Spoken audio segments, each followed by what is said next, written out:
Siyam mapanganib na senyales ng pagkabigo ng bato na hindi dapat ipagsawalang bahala. Isa, patuloy na pagkapagod. Ang nasirang bato ay hindi makapaglinis ng dumi ng maayos, kaya nakararamdam ka ng panghihina palagi. Dalawa, namamagang bukong-bukong o paa. Ang mahinang pagsasala ng bato ay nagdudulot ng pag-ipon ng likido, lalo na sa mga paa. Tatlo, mabula o bula-bulang ihi. May tagas na protina sa ihi kapag sira ang mga filter ng bato. Apat, hirap sa paghinga, umiipon ng likido sa baga kapag hindi na kayang panatilihin ng bato ang balanse ng tubig. 5. Lasang metal sa bibig. Ang pagdami ng toxin sa dugo ay nagbabago sa panlasa at nagdudulot ng mabahong hininga. 6. Mataas na presyon ng dugo. Hindi na makontrol ng sirang bato ang presyon, na nagdudulot ng mapanganib na pagtaas nito.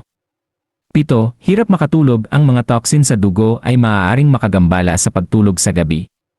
8. Pulikat sa kalamnan. Kawalan ng balanse sa electrolyte ang sanhi ng biglaang pulikat. Tuyo at makating balat. Ang duming hindi na ilalabas ay sumisira sa kalusugan ng balat at nagdudulot ng pangangati.